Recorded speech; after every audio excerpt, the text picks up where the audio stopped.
आदाब, नमस्कार।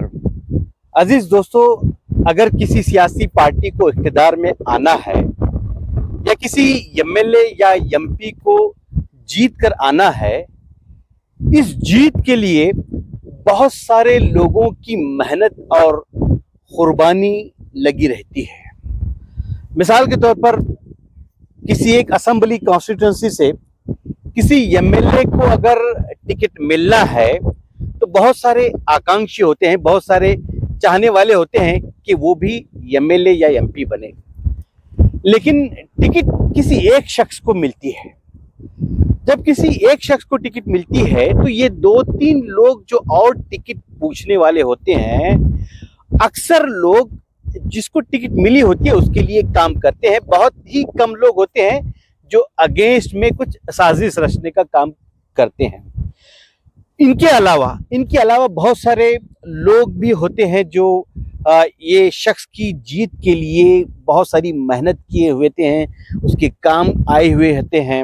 और पार्टी के बहुत सारे कार्यकर्ता भी होते हैं जो पार्टी को इख्तिदार में लाने के लिए या एमएलए को जितवाने के लिए बहुतों की मेहनत लगी रहती है। खैर, ये शख्स जीत के आता है, एमएलए जीत कर आने के बाद में कुछ एक अहबाब इस तरह के होते हैं जिनको मिनिस्ट्री मिलती है। सबको तो मिनिस्ट्री नहीं मिलती, लेकिन कुछ एक हजरात को मिनिस्ट्री भी मिल जाती है।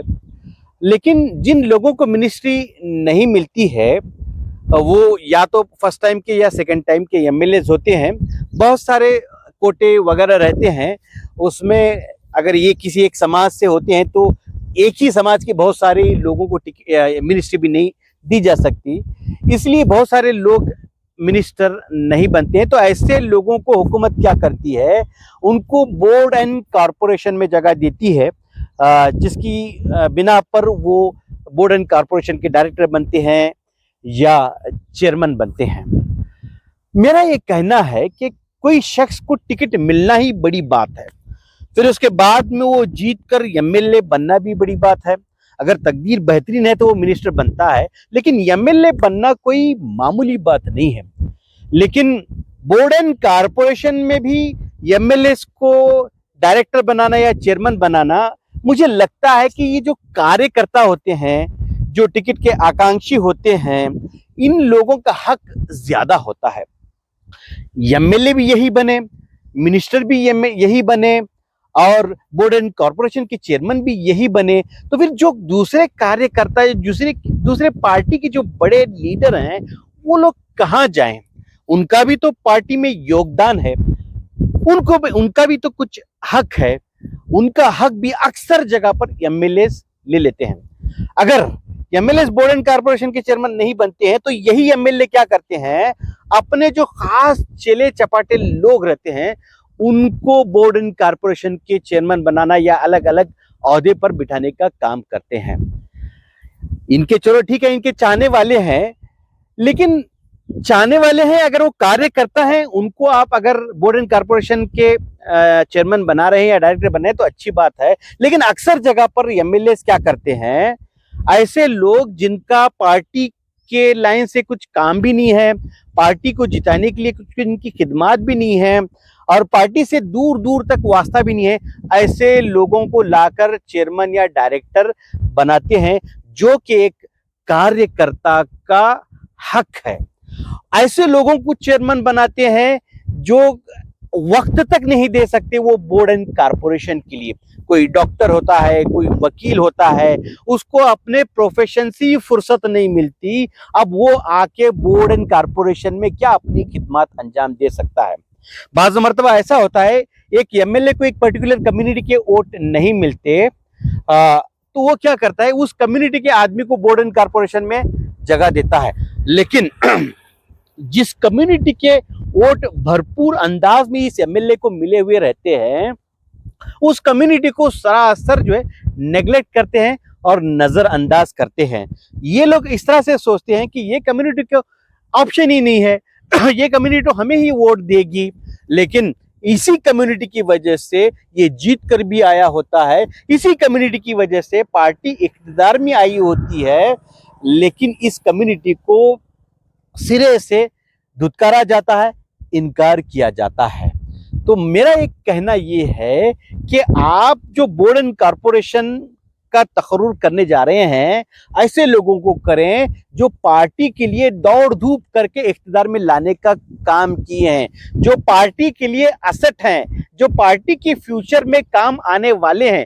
बजाय इन लोगों को आप लोग ऐसे लोगों को बोर्ड एंड कॉरपोरेशन में चेयरमैन या डायरेक्टर बना रहे हैं जो न उनका कुछ योगदान है, न आगे चलकर पार्टी में कोई फायदे का वो लोग काम कर सकते हैं।